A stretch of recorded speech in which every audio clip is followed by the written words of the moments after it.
Here in the vast unforgiving lands where the sun bakes the earth and the wind whispers tales of old, a family's destiny is forged.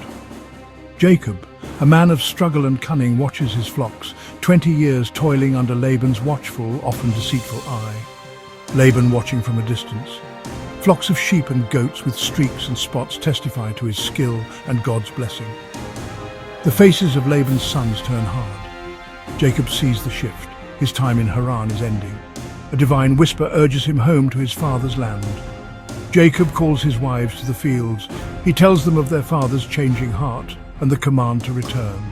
Leah and Rachel pledge loyalty. Decision made, a great migration begins. Departure, swift, secret, under cover of night. Sprawling caravan moving under a starry sky. Laban away for seasonal sheep shearing. Jacob seizes the moment. He gathers his wives, his 11 sons, all his vast herds, chests and valuables, 2 decades of wealth. Rachel, unseen by Jacob, hides her father's household gods. A silent procession, a river of life through darkness. A messenger reaches Laban 3 days later. Laban reacts with immediate, furious pursuit. He gathers his kinsmen and rides for 7 days, overtaking the caravan in Gilead. Confrontation looms, dust and tension. Laban accuses Jacob of deceit and of stealing his daughters and gods. Jacob, unaware of Rachel's theft, vehemently denies it. The search begins, tense, methodical rummaging. Rachel remains seated upon the camel's saddle, telling her father she cannot rise.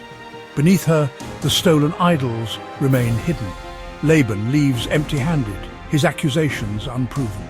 A tense truce is called. They gather stones to build a pillar. They share a meal, a simple act of reconciliation. Laban blesses his daughters and grandchildren. At dawn, he turns back toward Haran. Jacob is finally free. Now, a new and far greater fear looms before Jacob. Messengers are sent ahead to Esau's territory in Seir. They return with terrifying news. Esau is coming with 400 men. Jacob is utterly terrified, his mind racing with visions of slaughter. In his distress, Jacob turns to prayer, a desperate plea to God. He divides his family and flocks into 2 companies. He prepares a magnificent gift for Esau, waves of animals. That night a divine being wrestles with him until daybreak. He is renamed Israel and limps away a changed man. The feared confrontation melts into astonishing grace. Esau runs to meet Jacob. He embraces him, falls on his neck, kisses him. The brothers weep together. The 400 men are not a war party but an honor guard. The past is washed away in a flood of forgiveness. Esau at first refuses Jacob's extravagant gift, but Jacob insists, saying seeing his brother's face is like seeing God's face. The tension dissipates and the family is reunited. The brothers part ways, Esau to Seir, Jacob to Canaan. Jacob settles in Canaan, buying land near Shechem. Years pass. Jacob settles near Hebron, the land of Isaac's sojourning. He's an old man now, his life marked by hardship and divine encounters. He has 12 sons, the progenitors of 12 great tribes, but his family is not harmonious.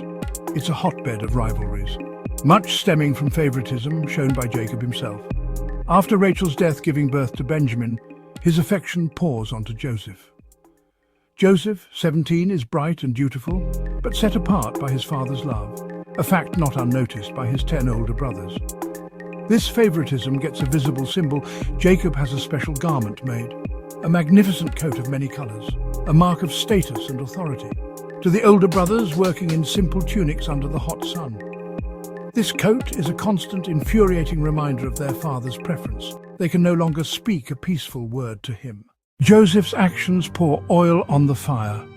He brings evil reports, then come the dreams. He dreams of binding sheaves where he stands upright while his brothers bow down. Another dream, the sun, moon and 11 stars bowing to him. Even Jacob rebukes him, though he ponders the meaning. The stage is set for terrible betrayal. The brothers' hatred boils over. Jacob sends Joseph to check on his brothers near Shechem. His brothers spot him and their resentment hardens into a plot. "Here comes this dreamer," they sneer. They plan to kill him, throw him in a cistern, claim a beast devoured him. Reuben objects, suggesting they spare Joseph, throw him in alive. Joseph arrives, they strip him of his coat and cast him in the cistern. Joseph pleads in the darkness. The brothers sit and eat, unmoved. They spot an Ishmaelite caravan heading to Egypt. Judah proposes selling Joseph, rid of him forever, get payment, avoid guilt. They pull Joseph from the pit and sell him for 20 pieces of silver. The traders lead him away to an unknown fate in Egypt. Reuben returns, finds the pit empty, and rends his garments. The brothers take Joseph's coat, slaughter a goat, dip it in blood. They bring the bloodied robe to Jacob. He recognizes it and collapses. He sinks into inconsolable mourning. For Jacob, his son is dead. Joseph's journey ends in Egypt, land of towering monuments and bewildering customs. The Ishmaelites sell him to Potiphar, captain of Pharaoh's guard. Joseph finds favor. The Lord is with him and everything prospers. Potiphar sees his integrity and competence, promoting him to overseer. Potiphar entrusts everything to Joseph's care, and his household is blessed. For a time, life is stable. Joseph manages Potiphar's affairs with great skill. His good looks attract unwanted attention from his master's wife. Day after day, she attempts to seduce him, urging him to lie with her. Joseph, steadfast in loyalty to his master and God, repeatedly refuses. When she grabs his garment, demanding he come to bed, Joseph flees. Scorned and furious, she concocts a vindictive lie using the cloak as evidence. Potiphar, enraged, does not question her story. Without trial or defense, Joseph is thrown into royal prison. The darkness returns, yet even here Joseph is not abandoned. The Lord is with him. He finds favor with the chief jailer, proving himself trustworthy and capable.